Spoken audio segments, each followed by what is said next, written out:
Hi everybody, I'm Brian and this is Brian's Garden, and I've been meaning to make a garden tour since August and today's October 14th, 2024, and we're going to get a freeze here tonight or tomorrow night or both, so I need to pull in a bunch of stuff and probably my last chance to do a garden tour, so let's see what we got. This is the north end of my garden. I have an arched canal panel trellis here. On my left are sweet potatoes, and on the right are sun gold cherry tomatoes and loofahs and cardinal climbers. The cardinal climbers are these small, delicate flowers here that the hummingbirds just love. And I just love them not only for their beautiful little flower, but also their delicate little leaves that I'll show you here. They're kind of like fern-like, but these are a staple of my garden always. Sweet potatoes, I got to pull them for the freeze. Got some loofahs here, hanging up on the trellis. These cherry tomatoes here, this is the north end of my main tomato bed. These are sweet millions. I was not that thrilled with them. I usually grow the sweet 100s, but I couldn't get seed, so I'm going to go back to the sweet 100s. These are the end of my flowers on this big trellis here I got. I put cardinal climbers up there and they did all right. About the only thing really doing well now are the nasturtiums. I leave the flowers stand as long as I can because the goldfinches come and take the seeds. I see them every morning feeding on these flowers, so I just leave them. It's not the most beautiful thing, but it's functional. And this year I stuck a mammoth sunflower out here on the corner, the driveway, and right away the head got busted off by something, so I tried to tack it back up there. It didn't work. But the interesting thing, there was some damage to this. It's been seeping sap for over a month, and it's rather cool today, but still the ladybird beetles are on it. And when it's warmer, it's just full of hornets and wasps and all sorts of stuff feeding off it, butterflies. So this has been kind of interesting. All right, so we'll move on. On this side of the canal panel trellis, I have a butterfly bush, and I found out this year you really need to deadhead them.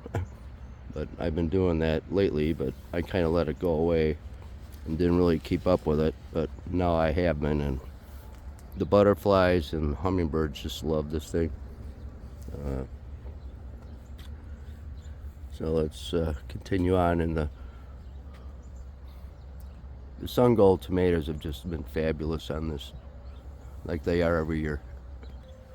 And this is the south side of the that arched canal panel trellis.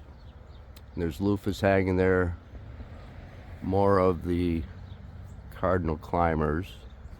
And then to its immediate west, this is a plum tree a good friend of mine gave me, and I got to do some trimming on that.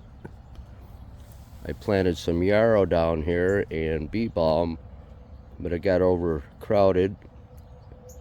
The yarrow survived, but I don't think I'll have any bee balm. I'll find out in the spring if any of that made it. And then over here I have some comfrey. Yeah, this comfrey I use as a primary source of nutrition for my beds and for my worms and for my compost. And then this stretch here, this is asparagus. Got some asparagus this year. It's very good. And then to its east are my everbearing raspberries. These everbearing raspberries are kind of the hit of the neighborhood because kids come pick them, and everybody just enjoys coming out, and I have friends come up and pick them, and these things have been just fantastic. Another year that they've been wonderful. Another year where they overlapped, so I never stopped getting raspberries. And these things have been just a joy to have in my garden. So I'm very happy with these, and they're still producing, and they continue actually to produce even after a frost. So I'm looking forward to some more harvest of the raspberries here. Now this is facing east from my garden. This is my mid-morning perch. Then I'm sheltered from the sun in the morning with the shade cloth on my main tomato bed here, and a bunch of loofahs. Had nowhere to stick the zinnia, so there it went. Down here, it's full of borage now, but in the spring I have perennial oriental poppies up here. And I have another butterfly bush here. And right where this butterfly bush is, I have another batch of oriental poppies. But the thing with the butterfly bush is you need to cut it down almost to the ground, well, about a foot off the ground. So all this foliage is in here, and the poppies are just beautiful. And this here, continuing going south, is a bed that I've had all sorts of things growing in. Now I'm just turning into a strawberry bed, and the strawberries have been really good this spring into summer, but this fall crop I don't think are going to do very good. And here's more of my main tomato bed over here. This is my afternoon perch where I can sit, and I have a couple beds here with another arched cattle panel trellis. It's got some basil on the north side, and on the south side there's some corno de toro peppers and more borage I've taped to the sunflower the squirrels planted for me. Why I like sitting here is I have the cardinal climber vines on this trellis, and in the summer the hummingbirds would come up, and then they'd just take a break and just sit there and perch for a while, and then they would go back to feeding on the multiple blooms of the cardinal climbers. Now this broccoli that's in this arched cattle panel bed, this is what do you call it? Green magic broccoli, and I planted these in the spring actually, and they just keep producing these beautiful side shoots that are very tasty. I think next year though, after the main head is gone, I'm gonna plant some more. But these little shoots here are just great for salads, although that one's kind of toast now, but it's done very well. Really like it. That's green magic broccoli.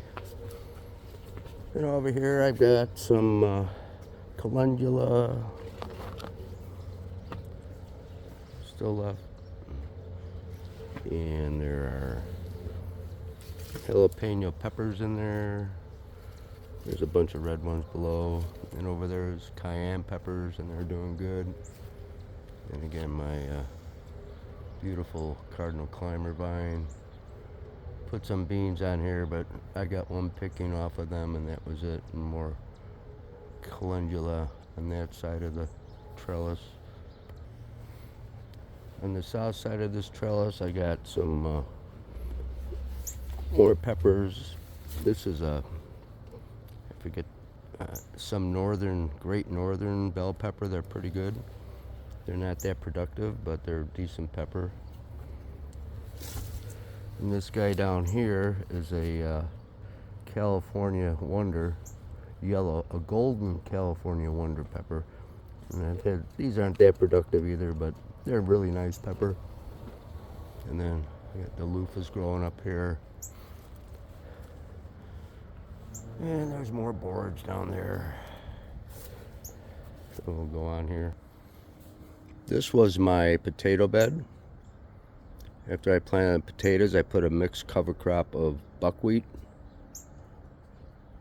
daikon radishes, and I had some other beet seeds and stuff like that were old, and some hairy vetch. Now we're going to get a freeze, so this buckwheat's going to self-terminate, but the daikon radishes should continue. Here's my zucchini factory, still kind of producing. There's zucchini on the other side of there, but I try to grow it vertically, and if you don't keep up with it, what happens is you go to tie it to the stalk and you break the whole plant. So you got to be really on top of it to be successful with it. So, but yeah, I had plenty of zucchini this year. This bed here I grew onions in. I had a pretty good harvest of onions. Then I tried to grow some beans in here, and they totally failed. And then I tried again with some beans and cucumbers, and I finally got some plants, but I think the frost will take them out unless I get them covered with something. But what I'm going to do is I'm just going to cut all this the plants down and just lay them on the soil this winter, leaving the roots in the ground. This is my first bed I ever made 5 years ago. It's 16 feet long and about 30 some inches tall. I tried growing beans in here after I harvested my garlic that I had back here, and they did nothing because it was too hot and dry. So I just tried again, and I put a bunch of unsifted worm castings, and I got all this growth, which is really goofy. And then the squirrels and whatever planted the sunflowers for me, which is fine. And I actually got a pumpkin coming in down here, but that's worm food. And on this side of the bed I planted some fennel along the back side, the south side of this bed, and I've been picking carrots. They're all kind of beat up now, but I was in there poking around earlier, and I pulled this monster out, so it may be good, it may not be good. So yeah, and this is where I'm going to plant all my garlic in this bed this year. It'll be 16 feet across, and I'll leave one row in the back for some carrots in the spring. These are my worm bins. They're 50-gallon grow bags. I just started baiting them out so I can get these castings and start new bins in the basement. Now a lot of people say red wigglers don't survive winter or the cold. They do. They really slow down, but it doesn't kill them. So, but I do want to get these guys downstairs. There's a lot of castings in there. Yay. This is a bed that for 2 years has been a disappointment, mainly because I put contaminated soil in here from a neighbor. So I'm getting rid of this soil, and I'm going to put in fresh this spring, or this fall yet. And that's my little dog Heidi. She just had a bunch of teeth pulled, but she's on the mend. She's my constant companion out here. This is my south-facing fence garden. It was kind of got in really late, but things have grown all right. We got some marigolds there. There's some more of those great northern peppers that are really good.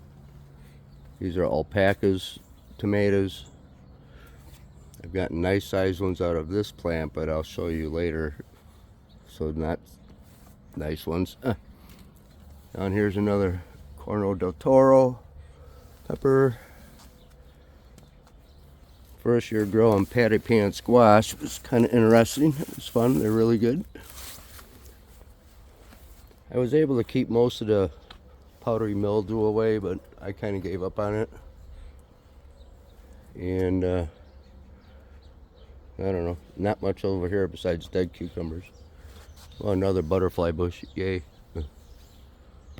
Oh, and I forgot, this is a grow bag I put sweet potatoes in, but I made kind of a special blend of compost and leaf mold and worm castings, so interesting to see what I get out of the sweet potatoes here.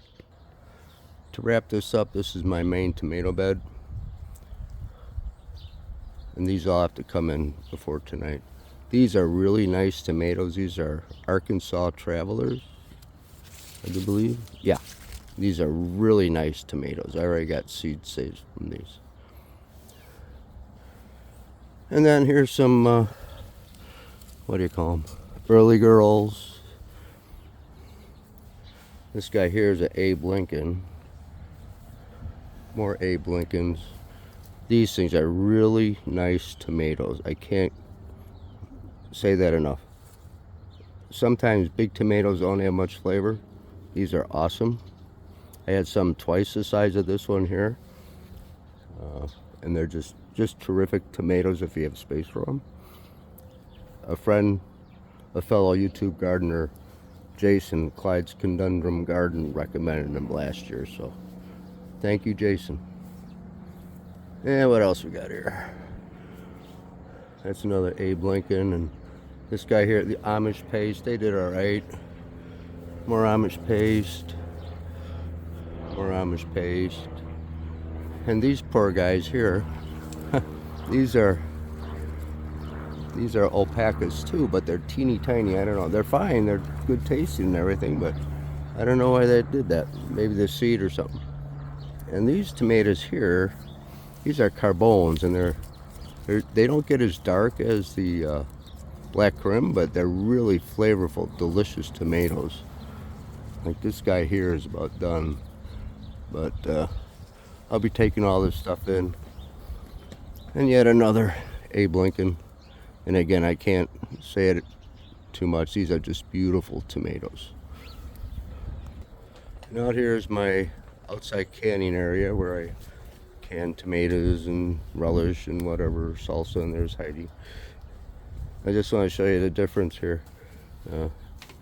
These are the typical kind of alpacas compared to this guy. So I don't know what the deal is. And this monster zucchini is for seeds and zucchini bread.